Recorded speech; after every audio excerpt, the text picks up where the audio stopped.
tourist of the fair at the rental board. So I migrated over. I felt a rush of endorphins, and I just knew I had to heaviest your corpus. Yeah, I wanna be your administrative lover. Hi there. Welcome to a screencast all about the topic of issues that occur prior to a hearing in administrative law. So just to situate us, we're still talking about issues related to fairness or procedural fairness.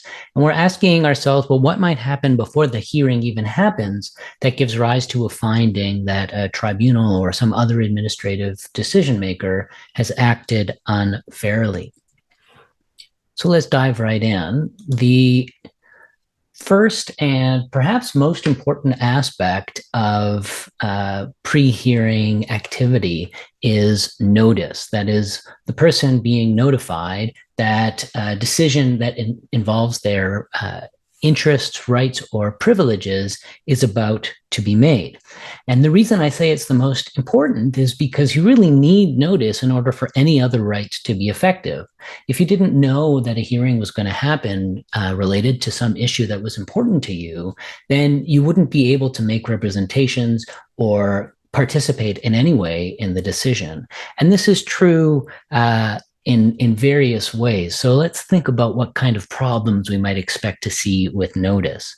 One is the form. So the question sometimes is, was written notice required, or is oral notice sufficient? So if you cast your mind back to the Nicholson case that we discussed earlier this term, you might remember that Justice Laskin suggested that for Nicholson just to be told that he might be dismissed, that might be enough. In other words, in that situation, it might not have been required for Nicholson to receive a written notice. It might have been sufficient to be oral, but that might be a matter of debate between the parties. Another question is whether the notice was served effectively. This is not usually really an issue, but if those of you who have already or are thinking of going to work for a big law firm or even a smaller law firm, you might find that the firm hires process servers from time to time, just to make sure that the person that's being sued is made completely aware that they are being sued. So there might be some dispute about whether the person received proper service, and we'll talk in a few moments about how service can sometimes be made by mail and why that might create problems for different delay periods that are in legislation. Maybe most often we'll see debates about time, whether there was sufficient time for the party who was given the notice to prepare adequately for the hearing. And of course, that's going to depend on the complexity and the seriousness of the thing being decided. And in addition to all of that, you might have problems with the contents. So being told that a decision is going to be made is different from being told what kind of decision is going to be made, what's potentially at stake in terms of consequences. And we'll see some cases where that is debated as a question of whether the notice was adequate. Now, like most other things in administrative law, we tend to think of the criminal trial or the civil trial as kind of a high watermark of fairness. This is as fair as we know how to be. And so we know that in the judicial context, notice is almost always required to be written and personal, written notice personally served upon the party. In the administrative law context where things are more flexible, that is not always the case. And again, we'll see how sometimes it's not entirely clear from the outset what kind of notice will be required, but where someone's specific to them interests are at stake, some form of notice specific to them will be required. But for more polycentric decisions, which might affect a lot of people from a variety of different perspectives, the requirements for notice are usually found in the legislation, and they sometimes include something like putting an ad in a local newspaper, just to ensure, they usually don't require to mail out notice to everybody potentially affected. It's often sufficient to put some kind of public notice, either in a statutory gazette or in a newspaper. Before we move on, I just wanted to take a very quick moment to highlight the importance of noticing things and how quickly, if you're not paying attention, you might not notice Howard Wolowitz becoming Howard Kislowitz. Now let's move on to a couple of examples of questions around notice. So one case that might illustrate some of the issues is a case called Re Central Ontario Coalition and Ontario Hydro. So what's going on in this case is that a decision is being made about where power lines ought to be placed and where they should run through. And I don't know about you, but when I see these big power lines, it's hard for me not to think of some transformer emerging from the power line. But you always have to remember that, where there's an Autobot, there might also be a Decepticon. So what happens in this case is that the decision maker places newspaper ads and notices to municipalities that they are considering the route of power lines in, quote, southwestern Ontario. The problem in this case was that there were people who lived in areas that were under consideration for a potential route for the power line who might not have thought of themselves as living in southwestern Ontario. And the divisional court holds that there was no basis for concluding that all or even most affected persons would comprehend from the notice, given that their property might be affected. So the point here is the court looks specifically at the notice and asks, is everybody who might be affected by this power line situation, are they actually made properly aware? And the fact that they might not think of themselves as southwestern Ontario because of how that region is usually described was sufficient for the court to say this was an inadequate notice. Notably, a different case decided by the Ontario Court of Appeal the very next year, called the Rejoint Board under the Consolidated Hearings Act in Ontario Hydro. There, the phrase in the notice used was Eastern Ontario, but there was no doubt that those power line routes being considered were all in Eastern Ontario. So there was no ambiguity in that language. So it's not a question of whether you can use this general language. It's a question of, well, what is actually under consideration, and would a person reading the notice actually be notified of the decision that's about to be made? A few additional considerations with respect to notice.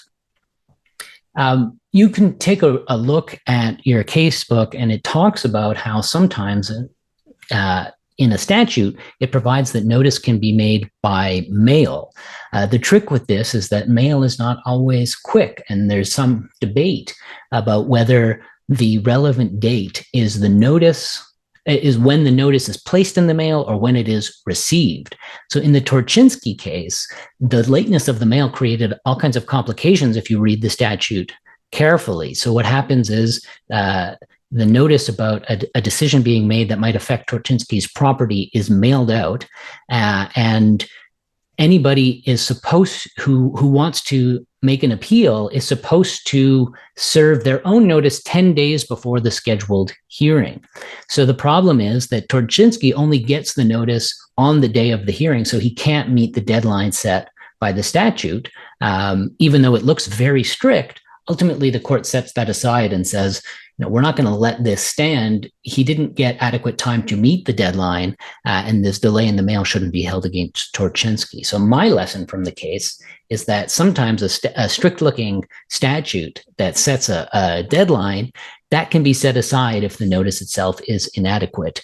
Now, we can debate whether that's appropriate given the relationship between the common law and statutes, and whether poor statutory drafting should just result in injustices in some cases until it's fixed, but the court wasn't willing in that case to let that stand.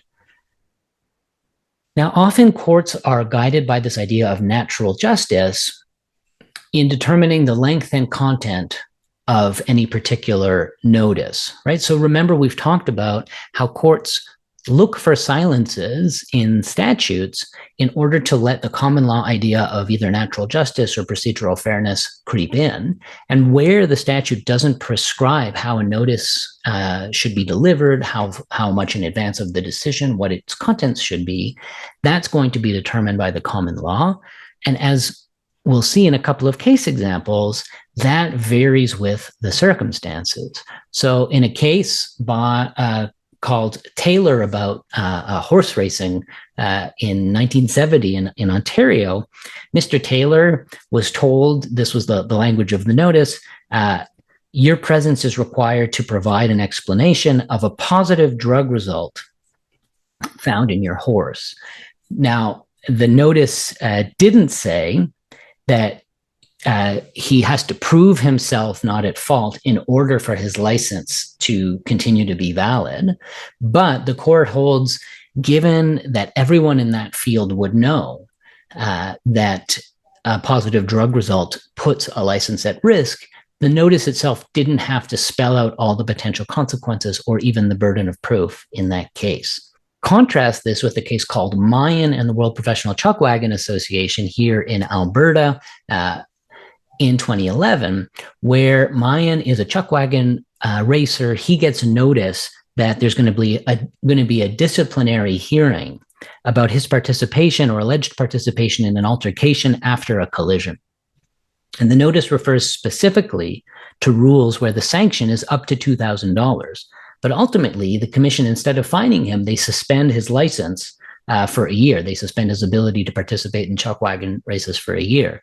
And the court holds that the notice was bad because it didn't spell out this potential consequence, which was more serious than the notice led him to believe. And it also didn't give sufficient particulars as to the allegations that Mr. Mayan would have to answer.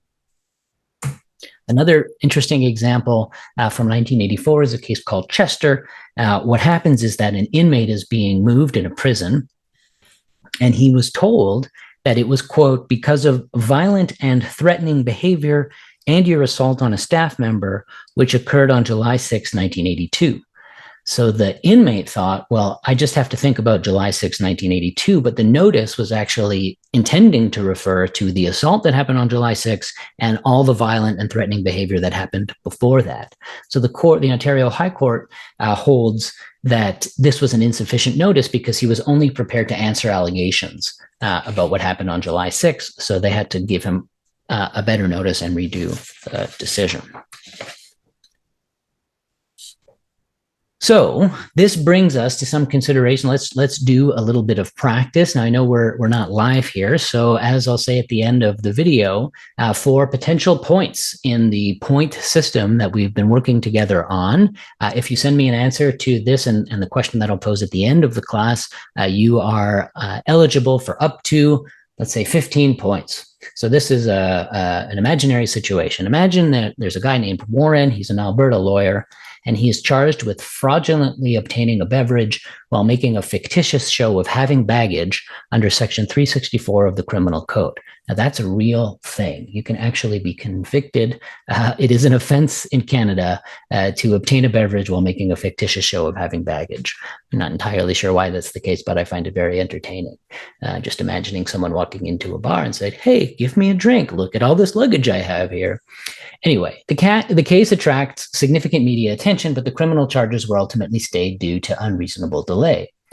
Shortly thereafter, Warren receives a letter from the Law Society of Alberta stating, in 3 days, there will be a hearing regarding your recent conduct and whether it amounts to a breach of Section 2.1 of the Code of Conduct. So the question for you to consider is, was Warren given sufficient notice?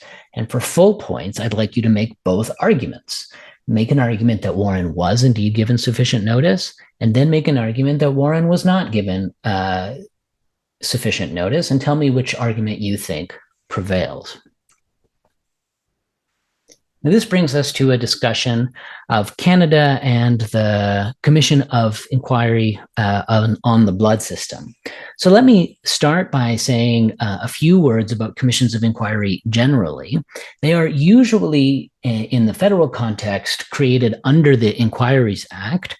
And commissions of inquiry, you've probably seen news about these in your time of being, news aware, but you may not know exactly what the legal context is for a commission of inquiry. And they're usually established when there is some kind of systemic or persistent injustice or wrong that's occurring. And it's the kind that is not really amenable to a lawsuit. And it's the kind that is crying out for some kind of solution and fact-finding that can't necessarily or won't likely happen in a traditional tool. So usually commissioners of inquiry are given certain powers. They can usually require people to appear and give testimony. And what's more, what's said, according to the Canada Evidence Act and the Inquiries Act, what's said in a commission of inquiry is generally exempted from being used in a subsequent prosecution or civil trial. So the effort here is really to figure out what happened in a given case, perhaps assign some blame, but never to assign civil or criminal liability. So we know what went wrong, who made the mistake, and what we can do to fix it in a context where people don't have their financial livelihoods or their jobs or their freedom, potentially being imprisoned on the line. So what happens in this particular case is that in the 1980s, more than 1,000 Canadians are infected with HIV and 12,000 with hepatitis C from blood and blood products received here in Canada. So the question was, how did this all happen and what can we do to stop it in the future? And Justice Creaver, formerly of the Ontario Court of Appeal, was named as the commissioner in this case. So what happens in the case is that 25 parties are granted standing to make submissions to the commission. This included the Red Cross, Bayer, the maker of aspirin, and various levels of government. Others participated as witnesses, so they weren't parties, but they did give evidence. And all the parties who are participating in the Commission of Inquiry agreed to the rules of procedure. The commissioner told everybody that he's not looking to assign any civil or criminal liability. He's just looking to make findings of fact, but potentially make findings of what the Inquiries Act calls misconduct. So the issue in this case, there were two, really. On the final day of hearings, the commissioner gives detailed notice of potential findings of misconduct. And the issue in this case is, one, does a finding of misconduct go beyond the jurisdiction of the commissioner by implying either civil or criminal liability? And two, is the timing of this notice sufficient? On the first question, on the prior question of whether the court can even entertain these arguments, the court holds that because of the reputational interests that people have in these findings of misconduct, they are entitled to rights of procedural fairness. So they do cross that threshold into the world of what we call procedural fairness or natural justice. But in this particular case, the holding of the Supreme Court of Canada is that Justice Creaver did not exceed his liability because he is just making findings of misconduct. He is not making findings of civil or criminal liability. And what's more, we know, as I said before, that the evidence cannot be used in a civil or criminal trial. So even though they're owed fairness, he did not exceed his jurisdiction in that way. And more crucially for today's discussion, what about this timing issue that it's only on the last day of hearings? Well, the court says, first of all, everybody knew what was at stake all the time because he talked about potential misconduct in the initial notices. And then in the detailed notices, there was actually a 2-week span in which the parties could participate further and add new evidence or argument for the commission. So I think that the bottom line here, which is true for all of administrative law, is that context always matters. That a holding in one case doesn't necessarily tell you all that much about a different case because there's always going to be some difference in context, which might shift what you're entitled to in terms of notice or other rights of fairness prior to a hearing. The last topic I wanted to cover in today's video is to talk about discovery and disclosure or delay in the administrative process. So those of you, you've all taken crime at this point. So the Stinchcombe case is very likely familiar to you. And the question that we have is, what kind of either what we would call discovery if we have civil parties, or disclosure if we have a kind of a prosecution or a government party on one side. What kind of discovery or disclosure are you entitled to in administrative law? Are you entitled to everything relevant in the other party's hands? And the short answer is it really depends on the legislation. According to the Supreme Court of Canada in 1993, administrative decision makers have no inherent powers to order discovery or disclosure. So to the extent they have that power, it must be provided for in the legislation.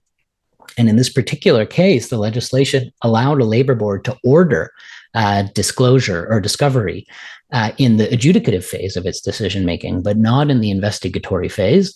And it had no inherent power to order that, so it would go beyond its jurisdiction to order that kind of discovery. So the short answer is, once again, you must read the statute to see what kind of discovery or disclosure an administrative decision-maker might be able to order. The second question about delay. So what happens if you're the subject of an administrative decision and it takes forever to actually get the thing heard? So the question that we might ask is, well, how does this question of delay relate to fairness? You might think of this in a couple of ways. So first of all, there's very practical consideration. So if it takes a long time for a matter to be heard, you might lose access to certain evidence, particularly if the evidence that you're looking for is in the form of witness testimony. First of all, everybody's memory fades over time. And second of all, people might die, they might leave the country. You might not have access to their testimony if the delay is significant. The second thing is that depending on what the decision being made is, just the fact that there's a decision hanging over your head might lead to some kind of stigma. Now, this is maybe a less convincing argument in the administrative context because we're not talking about the stigma associated with a criminal charge. Nevertheless, if it's some kind of administrative process that relates to some kind of misconduct that you've committed on the job, just the fact that the allegation is out there, you might argue the longer that it hangs over your head, the harder it is for you to get another job or to move on with your life. So there might be some real prejudice associated with delay, and we might categorize that as a kind of unfairness. Now, the last thing I'll ask you to do, if you want to get some points in our points system, is to look at two statutory instruments, the Responsible Energy Development Act and the Alberta Energy Regulator Rules of Practice, and find all the provisions therein that relate to today's materials about rights of fairness prior to a hearing. So if you want to get points, you need to do two things. You need to answer the question I asked you earlier about Warren, the lawyer in Alberta, and you must answer this question that I've put up just now. Thanks very much for listening, and I'll look forward to hearing from you and talking to you again soon.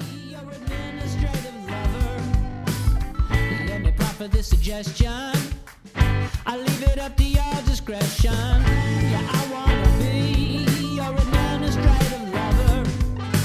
I wanna offer you a new sensation under the aegis of my regulation.